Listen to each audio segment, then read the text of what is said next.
Assalamualaikum warahmatullahi wabarakatuh.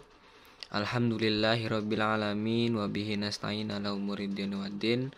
Wassalatu wassalamu ala asrofil anbiya'i wal mursalin sayyidina Muhammadin wa ala alihi wa sahbihi ajmain, amma ba'du.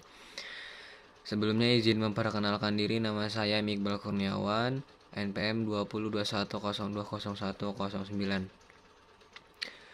Kelas F, Hukum Tata Negara, mata kuliah Filsafat Hukum Islam, dosen pengampu Bapak Hervin Yoki Pradikta MHI.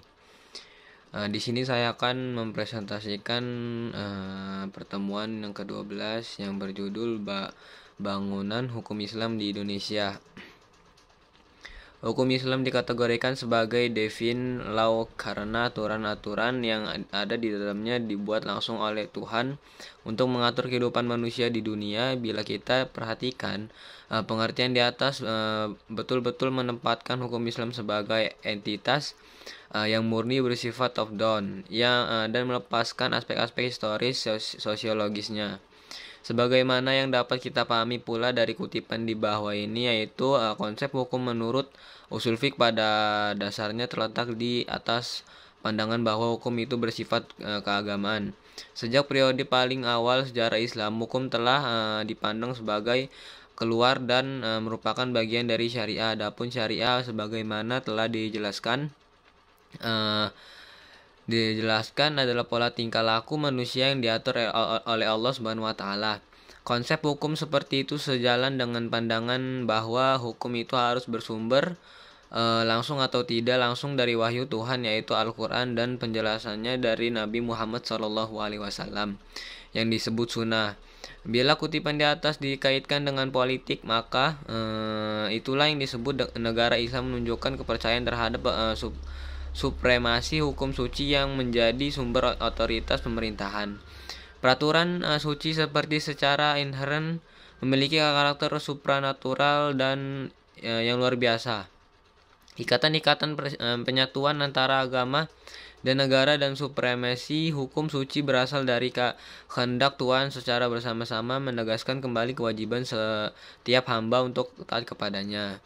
Menurut Kaduri, warga negara Islam adalah hamba Allah dan hukum-hukum adalah hukum suci karena ia berasal dari Allah Subhanahu wa taala, tidak diterapkan oleh manusia. Hukum suci seperti itu adalah pasti benar dan manusia hanya bisa mematuhi karena Allah Subhanahu wa taala lebih mengetahui dari otoritas maupun terhadap kebutuhan hambanya. Dalam menaati hukum, manusia menyadari akan tujuan-tujuan agamanya, karena hukum dalam Islam memiliki karakter sebagai sebuah kewajiban religius. Pada waktu yang sama, ia juga memberikan dukungan politik bagi agama Islam. Pada kenyataannya, hukum Islam merupakan perintah Tuhan dan karena bersifat mengikat sebagai sebuah cita-cita agama yang berbeda dengan hukum buatan manusia. Dianggap sebagai fenomena sosial yang tunduk pada kebutuhan manusia dan nilai karena alasan itulah hukum dalam pandangan pemikir muslim pada kenyataannya bukanlah termasuk kajian yang independen dan empiris. Perkembangan hukum Islam di Indonesia. Pada bagian ini kita akan mendiskusikan relevansi epistemologi hukum Islam Indonesia dengan pembangunan hukum Islam di Indonesia dengan pembangunan nasional. Namun sebelum kita lebih jauh membahas persoalan tersebut, terlebih dahulu sebaiknya mengetahui apa yang dimaksud dengan hukum nasional, mengapa kita membutuhkan hukum nasional, dan bagaimana caranya kita mewujudkan hukum nasional tersebut. Pembangunan hukum di Indonesia. Dalam rangka membangun sistem hukum nasional, pemerintah menerapkan kebijaksanaan untuk memanfaatkan tiga sistem yang eksis Indonesia, yaitu sistem hukum adat, Islam, dan Barat. Sebagai bahan bakunya, ketiga sistem hukum sangat berkontribusi dalam pembangunan hukum nasional. Tatanan hukum nasional Indonesia harus mengandung ciri: yang pertama, berwawasan kebangsaan dan berwawasan Nusantara. Yang kedua, mampu mengakomodasi kesadaran hukum kelompok, etnis, kedaerahan, dan keyakinan agama. Yang ketiga, sejauh mungkin berbentuk tertulis dan terunifikasi.